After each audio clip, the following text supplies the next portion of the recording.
네, 어제 했었던 침례의 의미에 대해서 살펴보도록 하겠습니다. 첫 번째로는 그리스도의 죽음과 부활의 상징이었죠. 물의 잠김은 예수님의 고통, 죽음, 그리고 장사 지냄을 말하며 물에서부터 올라오시는 것은 부활이라고 어제 배웠습니다. 그리고 두 번째는 죄에 대하여 죽고 하나님께 대하여 사는 것에 대한 상징이었습니다. 죄에 대하여서 먼저 우리가 죽고 난 다음에 그리고 침례는 옛 생활 방식을 십자가에 못 박고 장사 지냄을 상징하는 것입니다. 세상과 사단은 섬기기를 포기하고 그리스도를 그의 생애로 영접하였음을 공표하는 일이고, 침례는 참 회개를 표시하는 것입니다. 하나님께 대하여 산다라는 것은 우리가 그분의 그 부활의 권능으로 말미암아 우리로 새 생명 가운데서 살게 되는 것을 말합니다. 옛 본성을 이기고 승리하는 생애를 살 수 있도록 하는 분은 성령의 역동적 능력을 통하여 생명을 제공해 주신 부활하신 주님의 은혜 가운데 있습니다. 세 번째로는 언약 관계의 상징입니다. 구약의 할례는 하나님과 아브라함 사이의 언약 관계를 표시했습니다. 그의 할례는 무의 할례 시에 믿음으로 된 의를 인친 것이었습니다. 참 언약을 위해 영적인 할례가 필요합니다. 유대인들이 예수의 메시아 되심을 거절했을 때 그들은 하나님과의 언약 관계를 깨뜨렸고 영적 이스라엘이 유대 국가를 대체하였습니다. 새 언약은 영적 이스라엘에 속하려는 자들에게 내적 믿음을 요구하며 외적 의식을 요구하지 않습니다. 예수와 맺은 구원하는 관계의 표징인 침례는 영적 할례를 대표하는 것입니다. 또 네 번째로는 그리스도의 사업을 위한 헌신의 상징이었습니다. 사도교회에서 성령의 부어주심은 대체로 물의 침례에 뒤따랐습니다. 성령은 우리의 마음에서 죄를 정결케 하심으로 봉사를 하도록 준비시킵니다. 성령은 당신의 은사들을 그들에게 주십니다. 마지막으로는 교회에 입교하는 상징입니다. 침례는 또한 그리스도의 영적 왕국에 그 사람이 들어가는 것을 나타내며 그들은 하나님의 가족이 일원이 되고 교회 가족에 가입해야 침례를 받을 수 있는 것입니다. 그래서 오늘은 침례 받을 자격에 대해서 그리고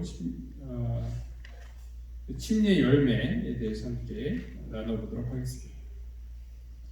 성경은 그리스도와 이 성도 간의 그 관계를 이 결혼에 비유하죠. 결혼에서 쌍방은 거기에 수반되는 책임과 서약을 잘 알아야 합니다. 침례를 받기 원하는 사람은 침례의 의미를 잘 이해해야 하지만 그들의 생활에 믿음, 회개, 그리고 이 회개의 열매를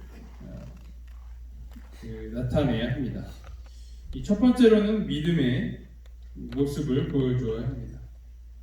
침례의 조건은 예수의 희생을 죄로부터 구원받는 유일한 수단으로 믿는 믿음인 것입니다. 그래서 마가복음 16장 16절에 보면 믿고 침례를 받는 사람은 구원을 얻을 것이라 라고 예수님께서 말씀하셨습니다. 사도행전 8장 12절에 보면 그들이 믿고 침례를 받은 것입니다. 사도행전 18장 8절에서도 이 고린도 사람들이 믿어서 침례를 받게 되는 것이죠. 그래서 이 침례를 받기 위해서는 믿음이 있어야 되는 것입니다. 믿음 없이 침례를 받는 것은 마치 이제 새로 태어남 없이 출생신고서를 내는 것과 같다라고 할 수 있겠습니다. 그리고 가르침은 침례의 필수적인 부분입니다. 왜냐하면 로마서 10장 17절을 보면 그러므로 믿음은 들음에서 나며 들음은 그리스도의 말씀으로 말미암았느니라 라고 기록을 하고 있습니다. 그래서 우리가 믿음이 더해지기 위해서는 이 말씀을 듣는 것을 계속해야 합니다. 내가 믿음이 부족하고 연약한 것 같다라고 생각하시는 분들은 우리의 마음 가운데 계속 끊임없는 그 말씀이 들어가야 돼요. 말씀 없이 그 기반 없이 우리의 신앙생활을 한다는 것은 마치 모래 위에 집을 짓는 것과 같은 것입니다. 그래서 이 한 번에 또 이 기초가 한 번에 이제 짠 하고 이렇게 만들어지는 것이 아니라 계속 보강하고 또 다듬고 해야 하는 일이 필요하다라는 것이죠. 왜냐하면 이 집이라는 것이 살아있기 때문입니다. 살아있는 집의 그 기초는 계속 보강 공사를 해줘야 하는 것입니다. 예수님께서도 침례를 베풀고 난 다음에는 내가 너희에게 분부한 모든 것을 가르쳐 지키게 하라라고 이야기를 하고 있는 것입니다. 그래서 우리가 참 제자가 되기 위해서는 철저한 가르침 그리고 배움이 함께 가야 하는 것입니다. 두 번째로는 회개입니다. 너희가 회개하여 각각 예수 그리스도의 이름으로 침례를 받아야 하는 것입니다. 그래서 이 침례는 항상 회개와 함께 가게 되는 것이죠. 하나님의 말씀을 가르치는 것은 믿음뿐 아니라 회개에도 유발하게 됩니다. 하나님의 부르심에 반응하여 백성들은 그들의 잃어버린 상태를 인식하고 우리가 얼마나 죄악된 사람들인지를 고백하게 되는 것입니다.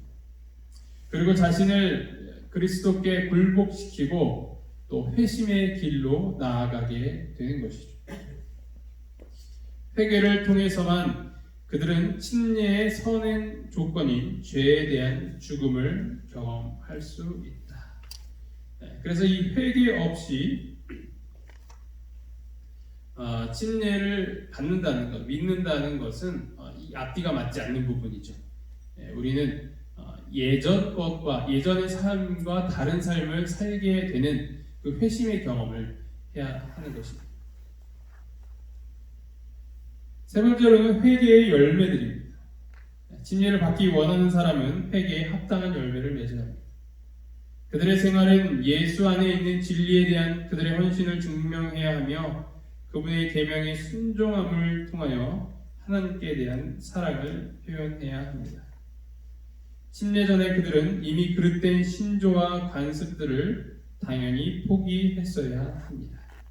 그래서 우리가 회개를 했으면 그에 합당한 그 회개 열매들을 맺어야 되는 것이죠. 내가 회개합니다 라고 고백을 하는 것으로 그치는 것이 아니라 진정한 회개는 삶의 방향 전환이 따르게 되는 것입니다. 우리는 이제 회개와 후회를 잘 구분해야 돼요. 이 후회는 그냥 그 순간에 어떤 그 결과들에 대해서 내가 안타까워하고 괴로워하는 것이라면 이 회개라는 것은 완전히 삶의 방향 전환을 이야기합니다. 우리가 그 진정한 회개를 하게 되면 그 회개의 열매들은 당연하게 맺게 된다는 것이죠. 그래서 그것이 진정한 회개인지 아닌지를 판단하는 기준은 바로 이 회개에 따르는 열매를 갖고 있느냐 그렇지 않느냐를 보면 되는 것입니다. 이러한 모습이 나타나야 우리는 침례를 받을 수 있는 자격이 될 수 있다는 것입니다. 네 번째로는 후보자 심사입니다. 교회의 일원이 되는 데에는 영적 계단을 밟는 일이 필요합니다. 교회는 후보자들이 침례받을 준비가 갖춰져 있는지의 여부를 확인을 해야 하는 것이죠. 교회는 후보자들이 원칙들을 이행하여 증거를 나타내고 있는지 확인을 해야 합니다. 그 사람이 정말 마음 가운데 예수 그리스도를 받아들였는지 그리고 마음 가운데 회심이 있어서 그들이 참다운 길로 하나님께서 원하시는 그 길로 가기를 원하는지를 확인을 해야 한다는 것입니다. 그러나 우리가 주의해야 될 것은 침례를 받고자 하는 자들의 동기를 함부로 판단해서는 안 된다는 것입니다. 굉장히 어려운 일이죠. 정말 그들이 이 회개에 합당한 열매를 맺고 또 그런 원칙들을 이행하기를 원하는지를 우리가 심사를 해야 되지만 또 그들의 동기는 판단해서는 안 돼요. 이 사람이 정말 침례를 받으려는 목적이 무엇인가? 이렇게 의심을 해서는 안 된다라는 것이죠. 복음전도에서도 이렇게 이야기를 하고 있습니다. 우리가 결코 해서는 안 될 한 가지 일은 다른 사람의 마음을 판단하거나 그의 동기를 비난하는 일이다. 그러나 어떤 사람이 교인이 되기 위하여 스스로 지망자로 나설 때 우리는 그의 생애에 나타난 열매를 시험해야 하되 그의 동기에 대한 책임은 그 자신에게 맡겨야 한다. 이것이 이제 우리 성경 공부를 가르치고 또 침례를 주는 또 원목실에서 판단해야 할 부분도 있지만 또 우리 모두가 그 일에 동참하는 사람들로서 당연히 여기에 이 주의사항을 잘 확인을 해야 하는 것입니다. 우리는 자아가 죽지 않고 이 산채로 침례식에 이 침례를 받으면 안 된다는 것을 알아야 합니다. 위로부터의 거듭남, 새로 태어남을 경험을 해야 우리는 침례를 받을 수 있는 것입니다. 다시 태어나는 경험 없이 성화되지 않는 그 사람들이 이 침례를 받고 교인이 되었을 때 그것에서 일어나는 수많은 문제들과 또 그로 파생되는 그런 죄의 결과들은 우리가 마땅히 감당해야 할 부분들이기 때문에 우리는 그들이 정말 깊은 회심을 경험을 하고 침례를 받을 수 있도록 최선을 다해서 도와주고 기도해야 하는 것입니다. 그래서 이 유아들과 어린이들은 이 회심을 경험할 수 없기 때문에 침례를 받기에 부적합한 것이죠. 유아 세례라고 하죠.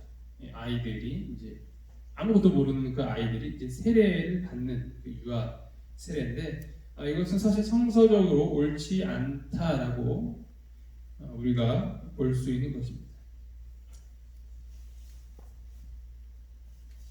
20세기를 대표하는 신학자 칼바르트는 이렇게 말했습니다. 신학성서 그 어느 곳에서도 유아 세례는 허용되지도 않았고 명령되지도 않았다.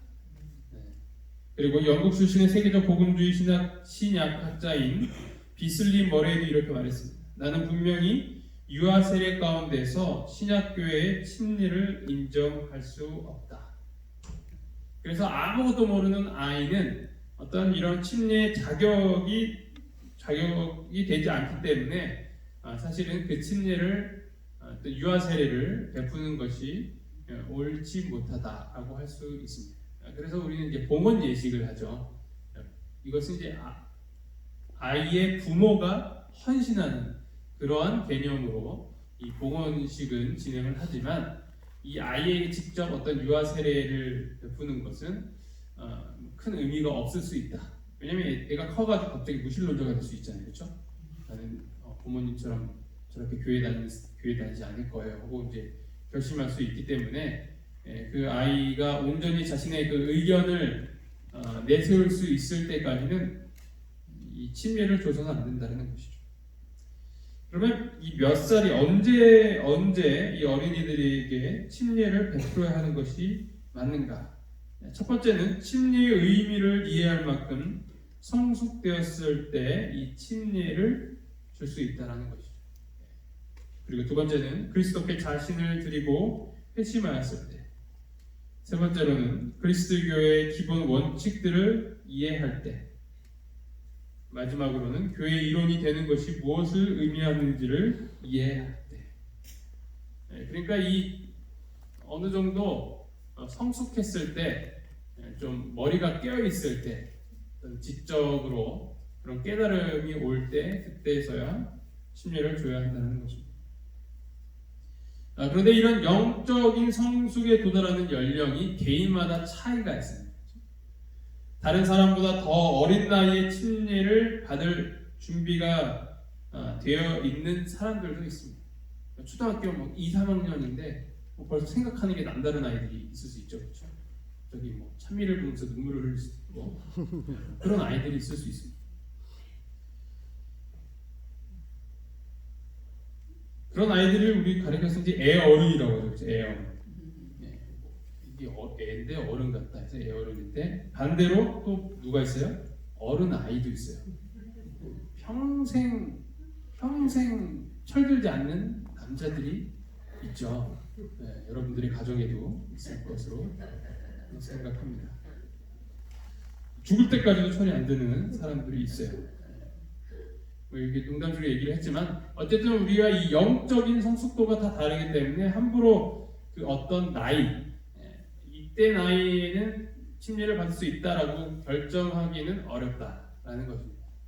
보통 교회에서는 초등학교 5학년쯤 되면 침례를 주죠. 이제 성중학교에 가야 되니까 그때 좀 많이 주긴 하는데 그때쯤이 아마 이제 아이들이 또 예수님의 십자가에 대해서도 잘 알고 또 어떤 회심의 그런 내용들도 잘 이해할 수 있는 이 나이가 되었기 때문에 저도 이제 5학년 때 그때 침례를 받았고 가장 좀 어린 최소 연령이 그때쯤이 아닌가 또 생각이 듭니다. 하지만 그 이후에도 침례를 받는 아이들도 많이 있죠.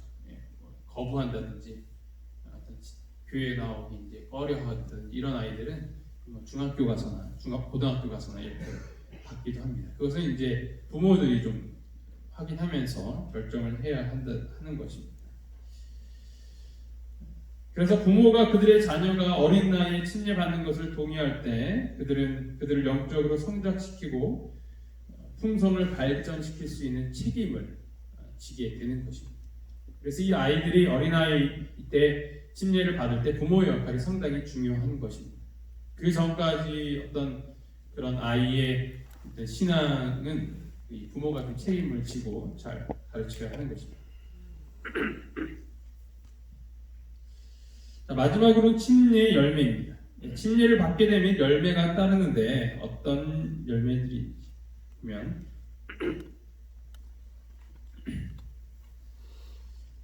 첫 번째로 그리스도를 위한 산 생애를 살아가게 되는 것입니다. 목표와 포부는 자아가 아닌 그리스도에게 그 초점이 맞추어지게 됩니다. 골로새서 3장 1절 2절 그러므로 너희가 그리스도와 함께 다시 살리심을 받았으면 위의 것을 찾으라. 거기는 그리스도께서 하나님 우편에 앉아 계시니라. 위의 것을 생각하고 땅의 것을 생각하지 말라. 그래서 우리는 땅의 것을 생각하며 살아왔던 자들이 이제 회심의 경험을 하고 침례를 받은 후에는 위의 것을 생각하며 살아가는 자들이 되는 것입니다. 아멘. 침례는 그리스도인들이 도달할 수 있는 최고봉에 도달하는 것이 아니다. 영적으로 성장해가면서 우리는 더 그리스도의 은혜를 받고 그에 따른 섬김의 삶을 살아가게 되는 것입니다. 베드로서 1장 2절 하나님과 우리 주 예수를 알므로 은혜와 평강이 너에게 더욱 많을지어다. 우리는 이 은혜와 평강을 더 계속 경험하며 자라가게 된다는 것이죠. 그래서 이 침례가 완벽할 때 받는 것이 아니라 많이 부족하지만 그 신앙의 시작으로서 침례를 받는 것이지 뭔가 다 알고 완전히 이제 죄를 짓지 않는 그런 의로운 상태에서 침례를 받는다는 것은 또 침례 오해가 될 수 있는 것이죠. 그래서 나는 죄가 아직 많아서 침례를 받기에는 너무 부족합니다. 반대죠. 죄가 너무 많기 때문에 침례를 받아야 되는 것입니다. 그리고 신앙을 그때부터 시작을 해야 하는 것입니다. 아직 삶에 그런 변화가 온전히 일어나지 못하였다 할지라도 그런 사람들일수록 더 뭘 받아야 되는 거예요? 침례를 받아야 되는 거죠. 침례를 받고 성령을 받아야 돼요. 그래야 우리는 그 죄의 그런 무서운 속박에서 벗어날 수 있게 되는 것입니다. 그리스도로 옷 입어야 우리는 그런 그리스도인의 삶을 살 수 있게 되는 것이죠. 아멘. 그래서 혹시나 많이 부족하거나 또 여기 우리가 배웠던 그런 침례 자격이 안 되는 것처럼 보인다 할지라도 그 마음 가운데 예수님을 믿고 내가 새로운 삶을 살기를 원하는 그 마음이 간절하다면 우리는 침례를 줄 수 있는 것입니다. 그래서 그런 분들이 더 올바른 신앙을 할 수 있도록 우리는 옆에서 함께 도와주며 기도해야 하는 것입니다.